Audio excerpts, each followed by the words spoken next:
people will come in. Everybody doing okay? All right. So our discussion right before lunch was about using the interview tool to discern goals and values and what matters most to the patient. And now we're going to transition in how you use those goals and values with a specific treatment decision. And for those of you who didn't get to your goals and values, they'll be provided for you at the beginning of this next role play. And want to reinforce that this technique can work for any healthcare decision for a patient with a significant illness.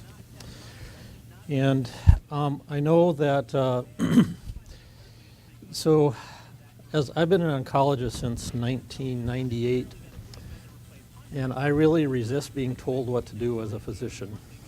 And I didn't like being handed a tool and being told I needed to use it.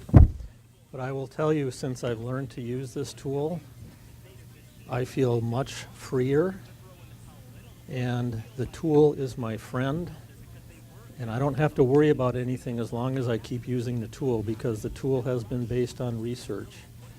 And when I followed this tool, I could provide you any number of stories with patients that I've taken care of for over 10 years and I thought I knew really, really well. We had become close friends, probably violated a bunch of patient-professional boundaries.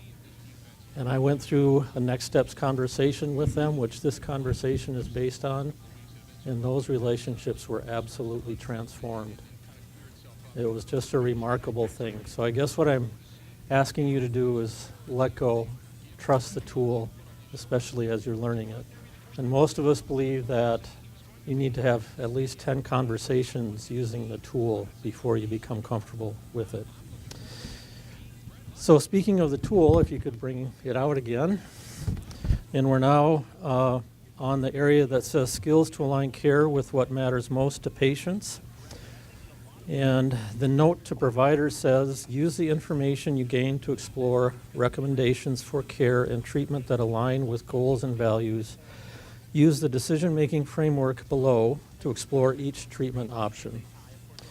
So again, we're going from defining goals to utilizing the goals with regard to a specific treatment intervention.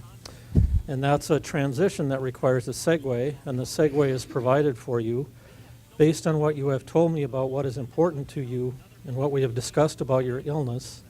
Let's explore treatment options available to you and discuss the ones that best meet your goals. One of these decisions is CPR, or use of assisted breathing, or going on dialysis, or transitioning from oral diabetes medication to some of the newer ones, or insulin, so on and so forth.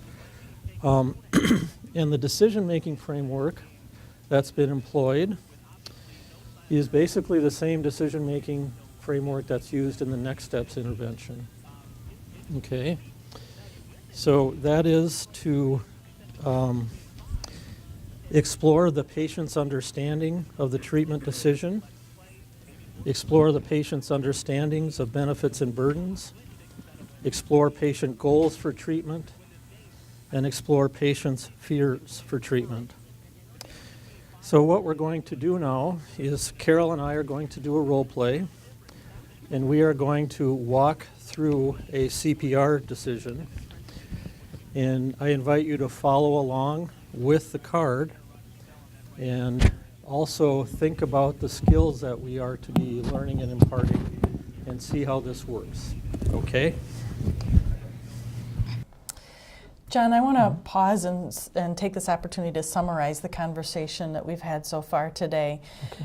You've told me that you know that your heart failure is worsening since your last heart attack, and that even with the best medical treatment, it will continue to worsen. And you shared several goals for your future care with me, that you hope to remain independent as long as possible and avoid long hospitalizations. Right. You also hope to keep your current mental and physical abilities as long as possible, because living well to you means interacting with your kids and your grandkids and being able to beat them at card games and board games. Yep. And you also expressed a fear about the anxiety that you feel when your breathing gets really short. And so one of the goals for your care plan will be to make sure that we have a treatment plan that can address that when it happens. Yes, thank you. And you also told me that you would find it unacceptable to be a vegetable, which you described to you means just lying in bed, not knowing who you are or where you are, and not being able to communicate. Is there anything else that you would add or change to what I've described? No, I don't think so, no. Okay. So we'll now use your goals to help us make a decision about a specific medical intervention, and that is whether or not you would want CPR attempted if your heart and breathing were to suddenly stop. Okay. And so I have several questions that will help us work through that decision together. Okay. Tell me what you understand about CPR. Well, I was trained in CPR 10 or 15 years ago, so I understand what it is, and I know it's breathing and chest compressions to try and get the heart started again. Mm-hmm. Yep. And can you tell me what you understand about the benefits and burdens of CPR? I gotta say, I don't really understand the success. It helps people stay alive though, right? It does help some people. Would you be interested in learning more about the success of CPR? Yes, Okay. I would be interested. I have a decision aid here Okay. that provides some basic information about CPR. It looks like a lot, Yeah, it but does. we'll talk through it together, Okay, and okay. then you'll be able to take this home with you so Great. that you can look at Okay, it great. in the future. Okay. So first, as the opening statement says in this decision aid, this particular decision aid is specifically for people like you who have a serious illness, Right. like we've been talking about your heart failure. And the purple column on the left describes information about when CPR is attempted, Okay. and the column in green on the right describes those same things if CPR is not attempted. Okay. And since you've stated that you know what CPR is, let's start by reviewing the section on the success of CPR, which is right here. All right. So for people with serious illness, like we said, CPR may restart your heart and breathing. And if you get CPR while you're already in the hospital and live, 13 out of 100 people leave the hospital. Really?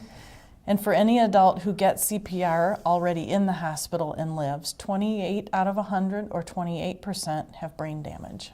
Wow. Okay. Now, if you get CPR outside of the hospital, less than 5 out of 100 people, or 5%, live for up to 1 year. Okay. And if you're older, weak, or in a nursing home and you get CPR outside of the hospital, less than 2 out of 100 people, or 2%, live. Wow. So before I add any more information, can you tell me what you now understand about the success of CPR? Well, it's really surprising that the success is so much lower than I thought. And I didn't realize what a big difference it makes if you're in the hospital or out of the hospital. Yeah, it is often surprising to people. Yeah. So there are also some possible short-term and long-term burdens or complications that can happen from CPR that I want to help you understand. Okay. These are especially important since you told me that one of your goals is to be as independent as possible, Yeah. and to avoid long hospitalizations. So the short-term burdens of having had CPR is that you would need to be on a breathing machine for a time, Okay. and you would need to be in the ICU or in the intensive care unit of a hospital. That makes sense. You may have damage to your ribs, and obviously CPR may not work, or your heart and breathing may not restart. Okay. Long-term burdens include that you may have brain damage and lose some of your mental abilities, and you may no longer be able to live independently or live alone. Yeah.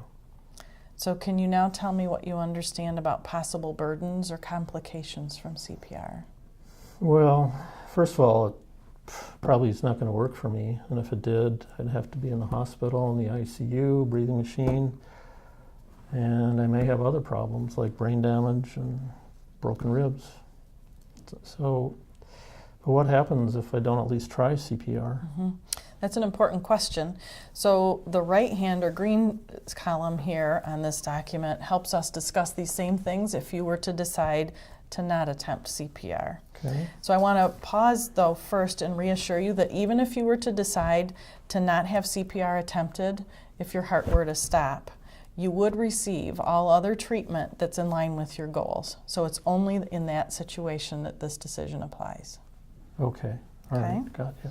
So what it does mean, though, is that if your heart were to suddenly stop, what we call a cardiac arrest, that we would not attempt CPR and instead allow a natural death to occur. Yep, okay, And that would avoid any of the machines and avoid any of the risks of CPR. right. So let's continue to explore. What goals would you have for attempting CPR? Well, like we've talked about, I want it to work. I want to get back to where I am now. Stay out of the hospital. Anything else? I'd want to be able to continue to live on my own. You know, you've been really consistent through our conversation today Yep. about what goals matter most to you. Yep. And can you describe for me, if you were to have CPR attempted, what would be an unacceptable outcome? Well, we've already talked about me not wanting to be a vegetable, and I guess I also wouldn't want to be a burden on my family. Okay. And you shared with me earlier what you meant by a vegetable. Right. But can you describe for me a little bit more when you say you wouldn't want to be a burden to your family, what you mean by that? No, it's hard. You know, it's all kind of the same. I don't want my kids and grandkids to have to take care of me and to see me lose my independence and be worried about me. That would be awful. What fears or concerns do you have about making a decision about CPR? Well, it seems final. So John, I now understand your goals much better than I did prior to this conversation. So let's look back at the bottom of this decision aid, because it summarizes how to think about all the information that I presented about CPR and connect it to your values. Okay. The values of someone who chooses to have CPR attempted in general include extending their length of life.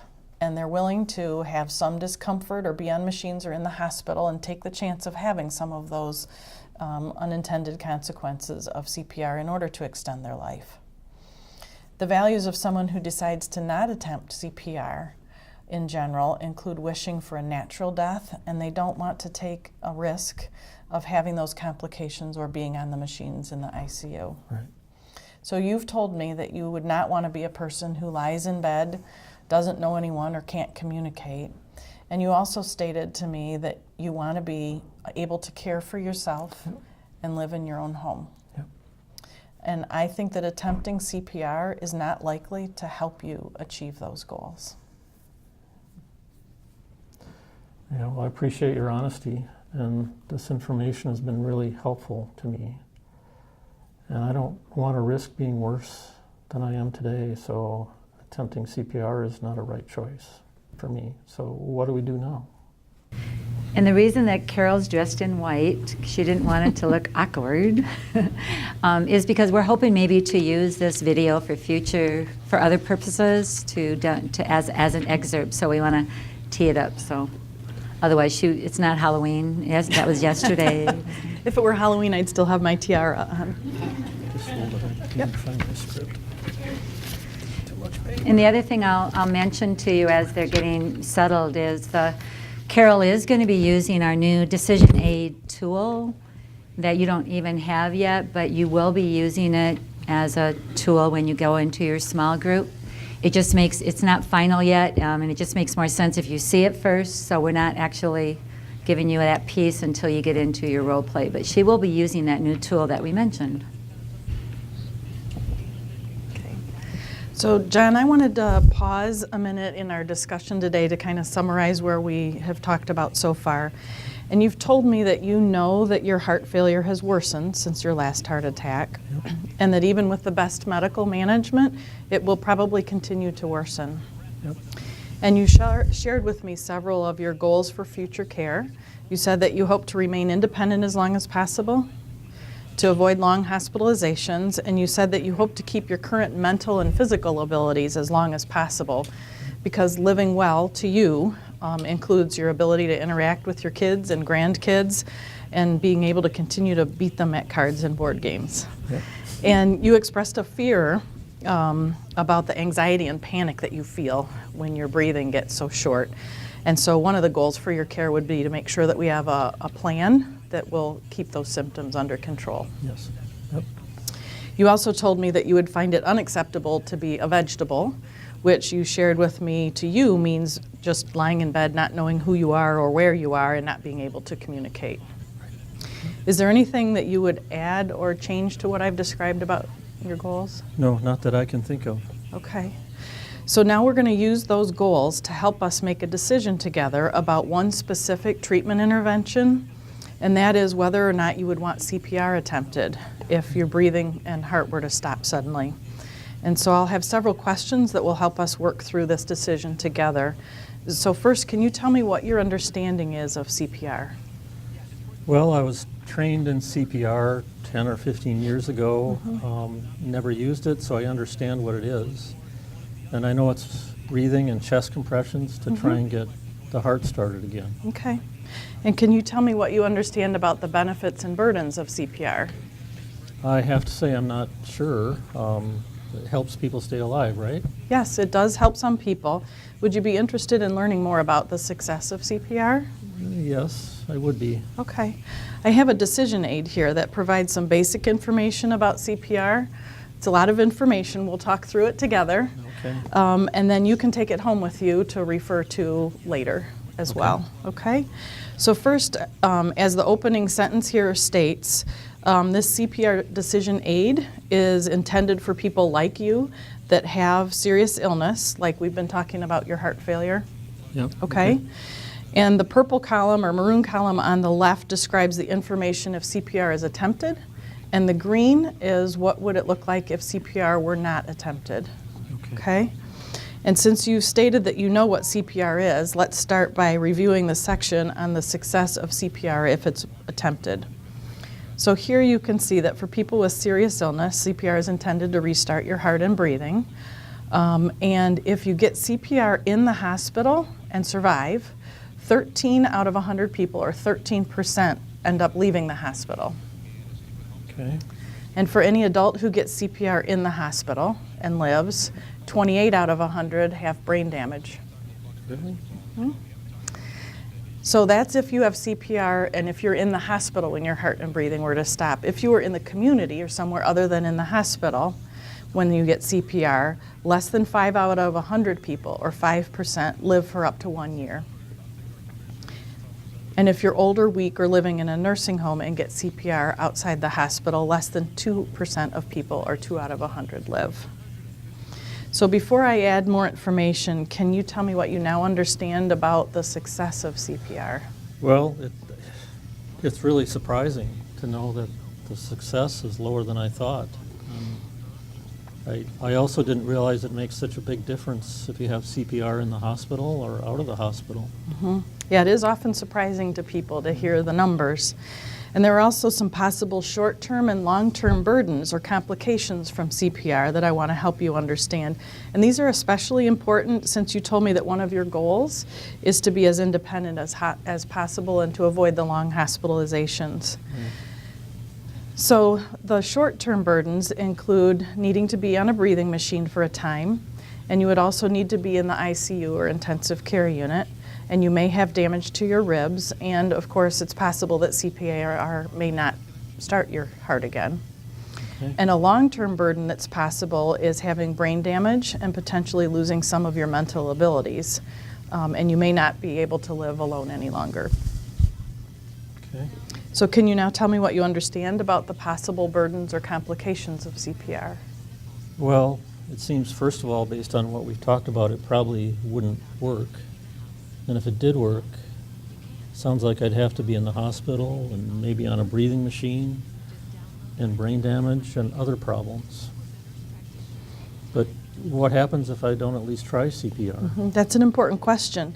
So the right-hand side, or the green column here on this decision aid, helps us to discuss these same things if you decided that you did not want CPR attempted.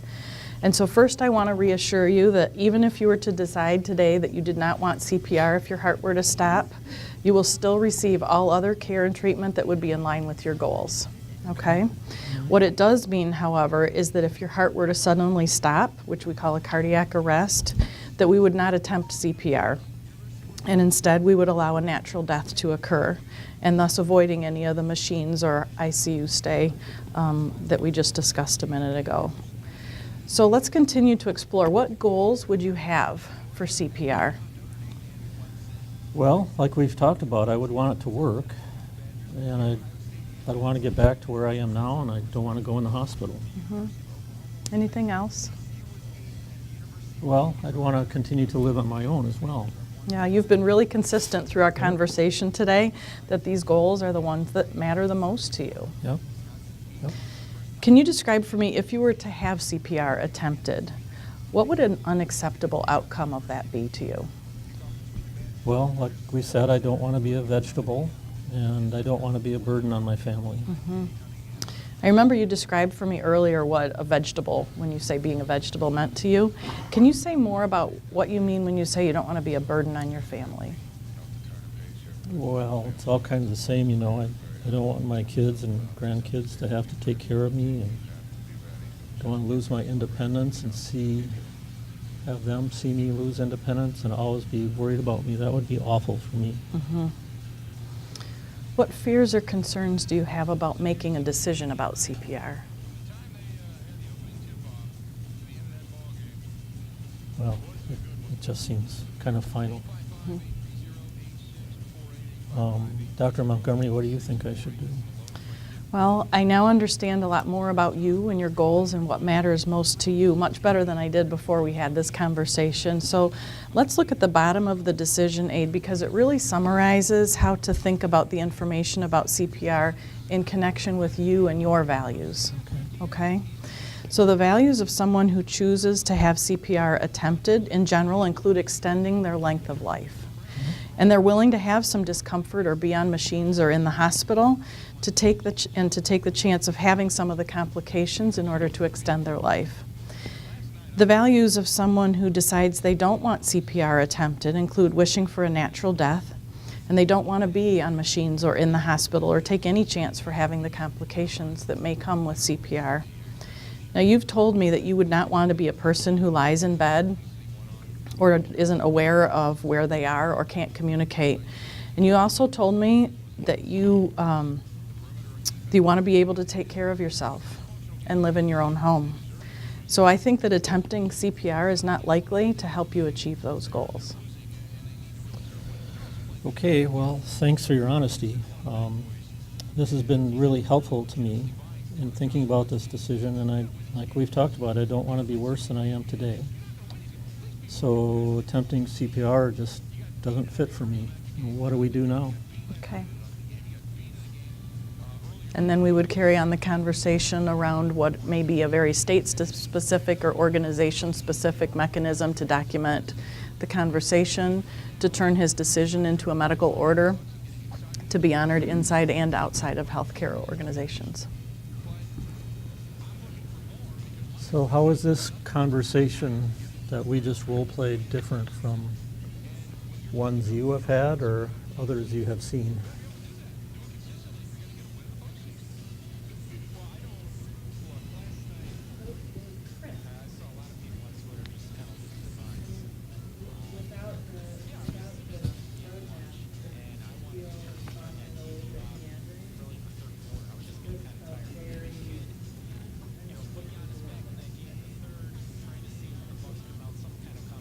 Yet patient-centered. There's often like that dynamic tension of, if it's a patient-centered conversation, yet I still have an agenda and a roadmap to get through. It's kind of an interesting blend. Anna?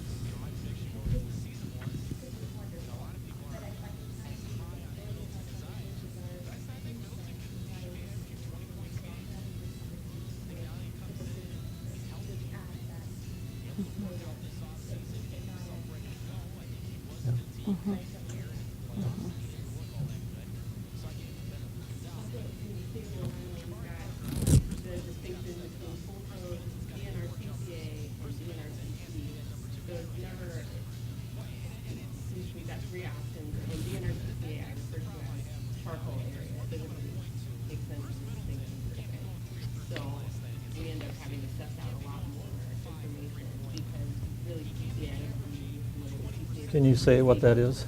DNR CPA is do not resuscitate, comfort care, arrest. So generally the way I describe it is you do everything up to the point that you're arresting and then you initiate comfort care measures only. Whereas DNR CP is care measures only. And if you're under hospice will instruct you if I'm wrong, you can treat things that are not related to or not part of the terminal illness. So for us, our discussion ends up, it's never this clean by necessity because you have to explain this third option that is difficult for us to be successful in. So, And it ends up nesting a lot of decisions in other decisions. right. Yeah. So you end up having to say, well, if you're DNR PA, are you okay with hemodialysis? Are you okay with intubation? Are you okay with surgery? All those things come off. Say no to all those. And how powerful to have had the goal-setting conversation first, so that we don't have to start with a decision and then retrospectively try to figure out what goals to connect. But if you have a robust goals of care conversation, it almost can make those the decision-making framework still more efficient than probably what it is today. Other thoughts or observations? Well, the tool is a draft, but would the red and green be there? That's kind of subliminal bias. I'll let Linda address that one. No. No. I could see a patient looking at those numbers and going, were you just trying to scare me? I mean, you know, because we know the statistics and patients do not, and that's this huge knowledge gap. But I can see that being overwhelming and sort of stopping the conversation for some people. Then how would you respond if that happened? I mean, for me as my stock, you know, if 1 in a million, if that's the only chance you need, and that's enough for you, then that's you. And some people want different odds or sort of rely on different numbers. So we just stick with racing more.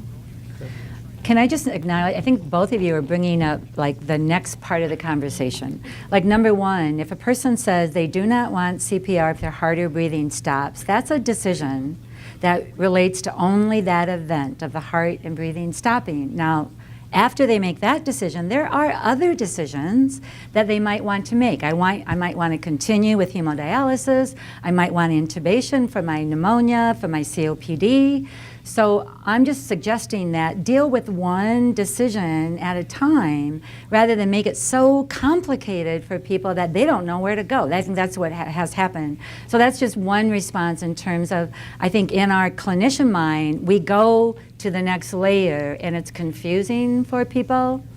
We make it more complex. So this is an attempt to at least outline the information. In response to people being overwhelmed and I need to think about that, absolutely. But guess what? I mean, you know, these aren't our facts. These are what happens with patients with serious illness. So this is kind of surprising, huh? And if you think I'm trying to steer you, boy, that's not my intent, but it is surprising to you. So maybe we should pause and have you think about it, go and talk to your family. So we wanted to demonstrate the decision-making framework so that you had it together, but you're going to have to use your critical thinking skills to go, whoa, enough. Let's pause here and we won't go any further. Let's clarify information. So this was meant to be a concise role play so that you could then use the information in different situations. By no means were we attempting to demonstrate something that goes this smoothly every time. But we were trying to demonstrate what? A pathway to help people logically walk through the information.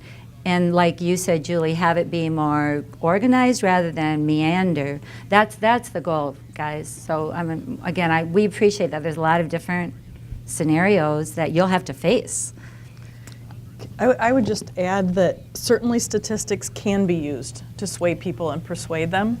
And so this is probably, even though this is evidence-based and statistics, you can insert value-based or value-laden statements that can sway. And so that's where, again, we have to be sure to not do that, to not say, you know, only 2%.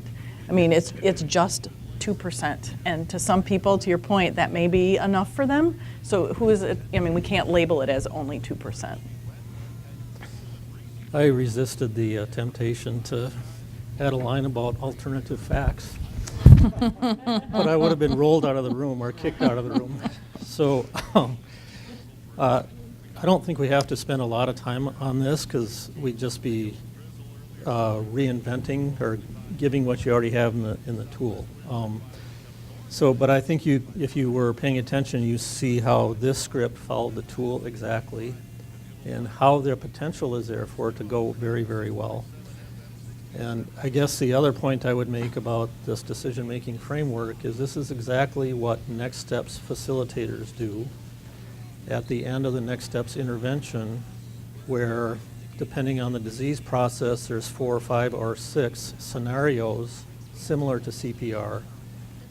And so patients will be walking through this exact same thing with a trained facilitator, hearing the same language, being exposed to the same framework. Again, it goes to this continuity idea and learning to think, helping patients and families learn to think about this. So, and you know, the decision aids and fact sheets, I think that's really a decision that your organization would have to make based on what you have available, and it's kind of a moving target. And things to consider are which decision aid fact sheets should be used. Have these been reviewed and endorsed by the care team? We had a bit of a problem because we had a CPR thing that our cardiologist didn't like, so that was kind of useless. It was a lesson to be learned. How and when should they be used?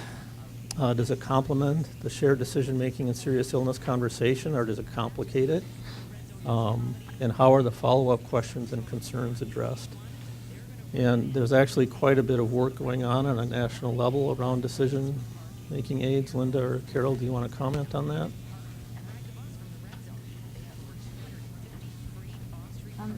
Not really more than what I said earlier, in that a couple of things nationally and internationally is shared decision-making is that phrase that's talked about, and yet how to actualize it in practice is, I think, what everyone's concerned about. What does it really look like? What does it really mean?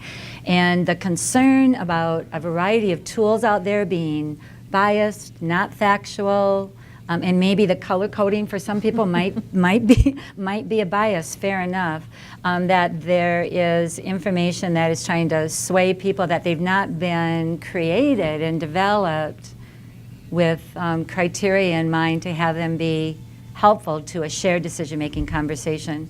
Separating them also from educational materials, right? Our current fact sheets that we have are full of a lot of information and are generic. They're not necessarily focused on patients with serious illness. So that's another national and international theme, is to recognize that educational materials are for one purpose, to provide a variety of educational information. Decision aids are the goal is to do what? Use them within the context of a shared decision-making conversation to help people make a decision. So the goals of educational materials and decision aids, at least nationally, is separated. And I don't think our brains have separated that yet, and I think we have a lot of tools out there that do mix and match. So we got a lot of work to do. We would encourage you to go back and look at what tools you have. What information does it include? Is the information there to help this target population, i.e. with serious illness? Because did you notice that the numbers are different than the general population? So this is very much, these decision aids are focused on a target population. So that's as much as I'll say right now, but lots of great work being done, lots of great models, and Washington Healthcare Authority is one of the leading organizations in the country that have created a certification process for decision aids. And if you don't know about the work that they're doing, please look them up. Jessica is here, and that would be certainly something for your organizations to understand and realize that standardization and in the creation and use of decision aids is clearly going to become the norm. Okay, thanks. That was probably more than you really wanted to hear and know, but that's part of what we're trying to integrate now into our curriculum, is that reality. So we have our own work to do as well. Okay. So Speak to what you were talking about. When I first did Last Steps and was introduced to that CPR conversation, I had the same thought process of trying to talk them out of CPR. And everything we're talking about, the framework and shared decision making, is changing the frame that we've got around those words of I'm trying to talk them out of it, to to, I am providing this information without bias in mind, but there can be no shared decision making if they don't have it. And so it's just how you reframe it in your head as to what I'm doing with it. And it really does help. And I think the continuity that you don't see today is between the reverse role play that you did, where the goals are identified, and being able to then move smoothly into a specific decision.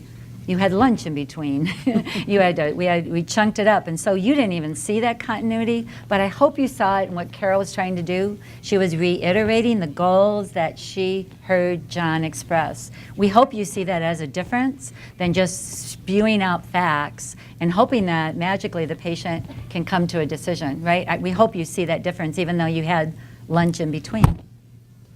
Right, and I will end with my usual speech about the tool as your friend. Because if you look at the tool very carefully, I mean, so question 4 is, what fears or concerns do you have about making this decision? So if they feel like you're railroading, you have an opportunity to address that. Hopefully they would bring that up for you. And we didn't use this specifically in the role play, are you ready to decide? But look at this, yes, and then the follow-up question is, what led you to make this decision?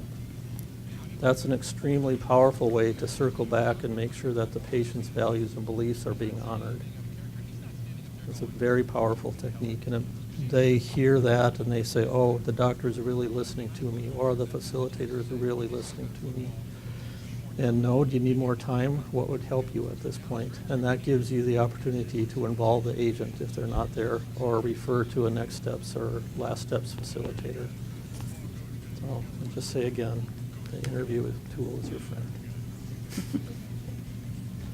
Say, Linda? Yeah, Ken.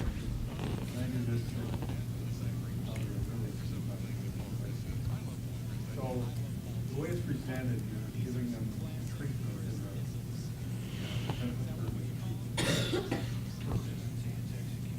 frequently when I talk to patients sitting in a nursing home, the alternative is talking about initially no CPR, long natural death. It's a much shorter conversation, and patients. I'm not recommending that universally, but I'm just saying there's 2 ways to approach that discussion. It's simpler if they tell you that, I'm living long enough that my time comes, let me go. Sometimes I get that even before I ask the question. And how would you feel a need to modify that based on what we've learned today? And take the application. What I'm hearing you say that CPR, which can be attempted, explain that.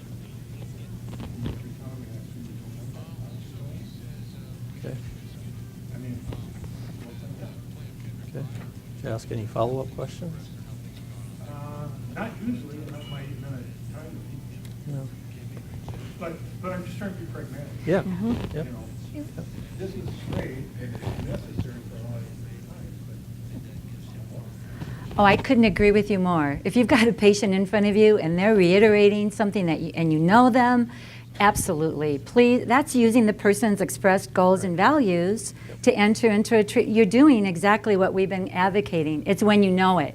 We're also giving you a model for when you don't know it, or patients are uncertain. So thank you. Absolutely, Ken. It makes perfect sense. You got to, if you know the patient and they've expressed goals and values, you can use them. Another example would be, let's say after you talk about statistics, the person goes, absolutely not. Those are not risks I want to take.